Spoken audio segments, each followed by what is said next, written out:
Le décryptage de ce vendredi. Vendredi, d'ailleurs, on est le combien? On est le 4 juillet, vendredi 4 juillet.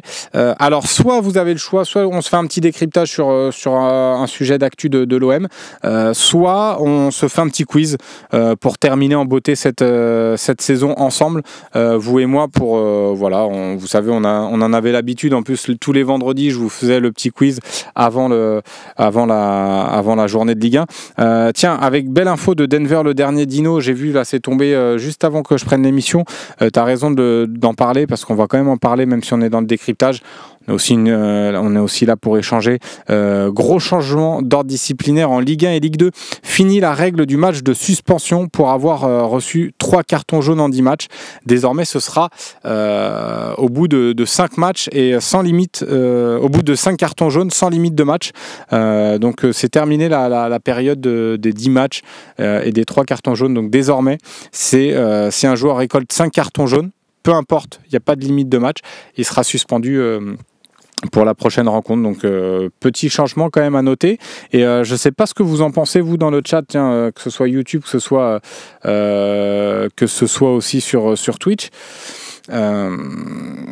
Dites-moi un petit peu ce que vous en pensez. Est-ce que c'est mieux au final? Est-ce que c'est moins bien? Parce que tu te dis quand même 5 jaunes, 5 jaunes, ça peut être vite sur toute une saison, tu vois, alors qu'au bout de 10 matchs, en fait, ça s'annulait. J'ai l'impression que je ne suis pas forcément moi emballé par cette piste-là. Allez, Gendous qui veut un décryptage, c'est la règle Facundo Medina. D'ailleurs, Facundo Medina qui devrait être suspendu pour le premier match de la saison, puisqu'il avait récolté 3 cartons jaunes sur les 3 dernières journées. D'ailleurs, il avait récolté même 6 cartons jaunes sur les 7 dernières journées. Donc c'est fort quand même ce qu'a réalisé Medina. Donc il devrait être suspendu normalement. Il devrait être suspendu normalement pour le premier match. Ouais, Medina va louper un match sur 5.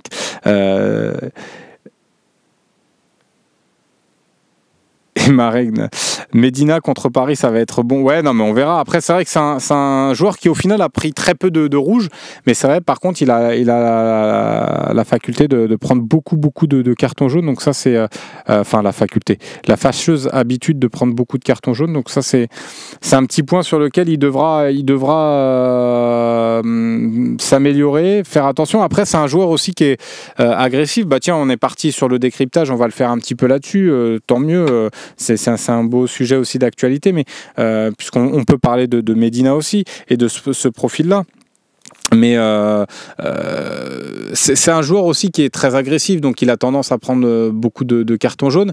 Mais c'est vrai que j'en discutais avec Laurent Mazur, justement, suiveur de Lens. Il m'a dit quand même il a généralement eu quand même cette intelligence à partir du moment où il prend un carton jaune, il va pas dégoupiller. Alors il m'a dit il y a eu un match en Coupe d'Europe contre le Panathinaikos où il se fait expulser assez bêtement, et c'est vraiment le seul match où les supporters lensois lui ont un peu reproché cette agressivité. Mais sinon, il m'a dit il a quand même cette intelligence à partir du moment où il prend un carton jaune, d'être un peu plus raisonné dans ses interventions. Donc après, c'est vrai qu'avec Balerdi, Ulysse et Mac Gill, qui me dit plus sérieusement, entre Balerdi et lui, il va y avoir des suspensions à gérer.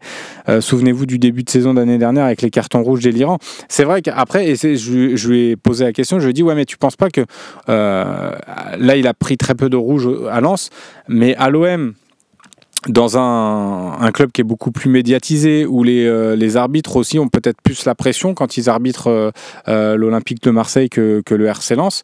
Est-ce que tu vois, et puis aussi cette ambiance-là du Vélodrome parfois qui peut embarquer les joueurs, mais parfois dans le mauvais côté. On a vu des fois des gigots aussi sortir des tacles assez assassins. Et des fois, je lui ai dit, est-ce que tu penses que à l'OM, ça peut pas être il peut pas être un peu plus épié par et suivi par les arbitres.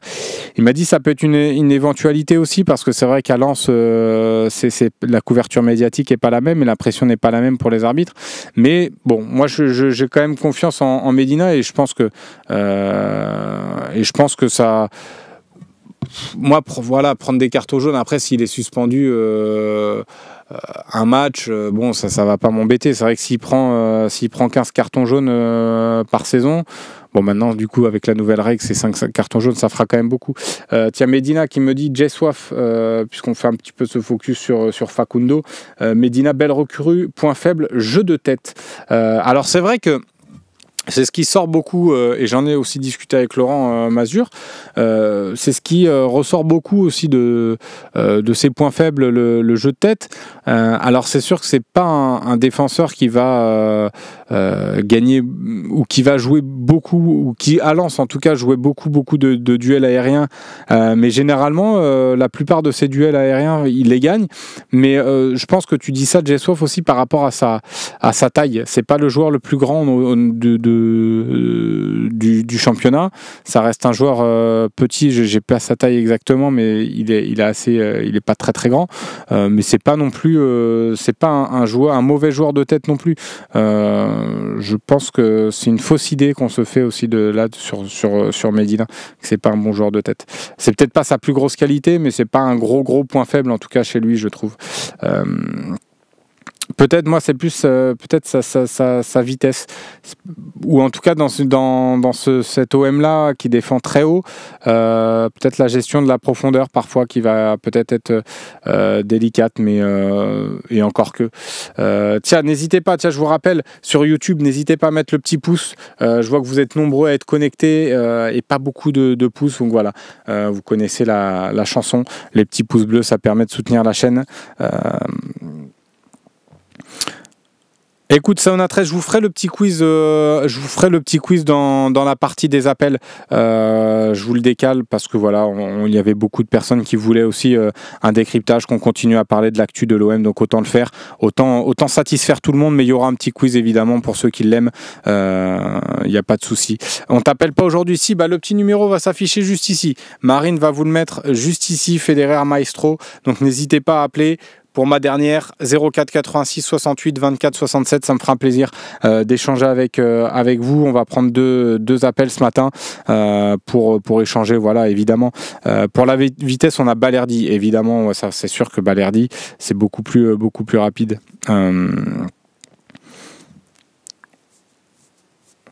Daidou vendu comme joueur rapide, non, c'est pas le plus rapide, Facundo Medina. Tiens, Charlie Goyard qui nous dit négociation bloquée entre l'OM et l'AC Milan au sujet de Bennacer, pas d'accord sur un nouveau prêt et sur un salaire. Alors c'est vrai qu'il suscite l'intérêt aussi de l'Arabie Saoudite. En vrai, il faut garder Rongier. Moi je pense que là ça traîne un petit peu. Il y a quelques semaines je vous avais dit, on m'avait dit que c'était en bonne voie le prêt d'Ismaël Bennacer, c'était en très bonne voie. Visiblement là la discussion avec l'AC Milan c'est un peu plus compliqué, le salaire aussi pose question et tu as raison de le rappeler là, Charlie Goyard. Donc, je suis en train de me poser la question, est-ce que vraiment ça vaut le coup d'aller de perdre notre temps là sur Ismaël Bennacer? Moi, c'est un joueur, je vous l'ai dit, je crois encore en lui. Je pense que s'il arrive à l'OM, surtout avec une prépa complète, je pense qu'il peut retrouver... alors peut-être pas son niveau qui était le sien, le très très haut niveau de Bennacer, mais je pense qu'il peut retrouver un bon niveau et qu'il peut nous apporter quelque chose. Mais par rapport à ce qu'il a montré, est-ce que ça vaut le coup de vraiment faire le forcing pour lui? Alors peut-être que le fait de l'avoir en prêt, c'est aussi une opportunité de marché, d'éviter de débourser de l'argent, et tu te gardes aussi peut-être une somme pour la mettre sur un autre profil, notamment un profil d'ailier gauche que la direction veut absolument renforcer. Il y a cette réflexion-là, parce que si tu prends pas Bennacer, tu sais qu'aussi le dossier Rongier, il y a rien de sûr, donc tu t'obliges à aller chercher un autre profil de joueur. Il y a cette discussion-là aussi. Donc, pour l'instant, il n'y a pas d'option d'achat. Pour l'instant, ce sera un prêt Nico Amskas, un prêt sec pour Bennacer. Donc, il y a une réflexion aussi financière derrière, il y a un enjeu financier aussi derrière, donc mais moi je serais un peu de l'avis aussi de Sergio Gavina là sur YouTube qui me dit lâcher l'affaire avec Bennacer. Est-ce que ça vaut le coup voilà, de perdre trop notre temps au vu de ce que Bennacer nous a montré? Est-ce qu'il n'y a pas des profils un peu plus intéressants à aller chercher sur le marché? Mais alors, auquel cas, il faudrait peut-être débourser un peu plus. Voilà. C'est Foufa, comment ça, ta dernière? C'est ma dernière. Après, je vous ai dit, je pars en vacances. Petites vacances pour moi. Et puis voilà. Tiens, on a des appels. On va passer aux appels. C'est parfait. Marine me dit qu'il y a des appels en attente. Et donc, on va passer à la deuxième coupure pub pour ceux qui ne sont pas abonnés. Et oui, allez, mangez-vous la petite pub et on se retrouve tout à l'heure. En attendant, on va continuer de dialoguer avec ceux qui ont de l'argent. Non, évidemment, je rigole. Et non, t'as pas le droit, Emlona, mais oui, je reviendrai. C'est se quitter pour mieux se retrouver, comme on dit à chaque fois. À mon avis, il y a un travail en sous-marin pour le milieu. Je sais pas. Non, mais je pense vraiment qu'il y a une vraie réflexion aussi sur le cas Bennacer. Après Rongier, on l'a expliqué depuis quelques semaines, là, ce cas qui est un petit peu délicat. Donc il y aura une réflexion, c'est sûr. Profil vif, technique de milieu, def, il y a qui d'accessible pour le remplacer. Là, comme ça, tu vois, à brûle pour point, j'ai pas forcément de profil. Moi, il y a un joueur, je vous l'ai dit, j'aimerais bien qu'on se mette dessus. C'est le petit Cissé là de Rennes qui a crevé l'écran à l'Euro Espoir, moi, qui me plaît beaucoup. J'ai beaucoup aimé sa saison là à Rennes. J'ai aimé son Euro aussi. Je pense que voilà, c'est un profil jeune. Ça peut être aussi un beau prospect pour l'avenir. Moi, je pense que j'irais plutôt sur un joueur comme ça plutôt qu'un profil plus expérimenté. Ludo Sud, Gisèle, finalement, tu pars pas en vacances. Merci Moineau, c'est gentil pour ton message. Merci beaucoup. Mlona, mais je penserai à vous. Je penserai à vous en vacances. Ça m'empêchera pas de penser à vous. Je vais lire ton message, annule tes vacances, pense aux gens qui t'aiment. Mais je penserai à vous. Vous inquiétez pas pendant mes vacances. Je penserai à vous. Non, la Véro M, c'est pas du tout cette destination. Zaif qui me dit Jaoui Cissé ne le vendront pas à moins de 20 millions. Bien sûr, et c'est pour ça que je vous dis, par rapport au cas Bennacer et par rapport au cas Rongier, que si tu prends pas Bennacer, alors j'imagine que la direction a d'autres options et peut-être trouveront une autre opportunité de marché avec un prêt ou un prêt avec option d'achat. Mais tu vois, moi, quitte à pas prendre Bennacer, à économiser un salaire avec la vente potentielle de Rongier, prendre un Jaoui Cissé, moi, franchement, ce serait vraiment un très gros coup, je trouve, sur ce marché-là. Mais oui, tu vois, tu parles de 20 millions, Zaif, LG OM72 qui nous dit 30 ou 40 millions plutôt pour Cissé. Je pense que Rennes ne le bradera pas, ça c'est sûr. Échange connaît Cissé, ouais, ça serait... Mais ça n'existe pas en vrai. Les échanges aujourd'hui, ça n'existe plus dans le mercato.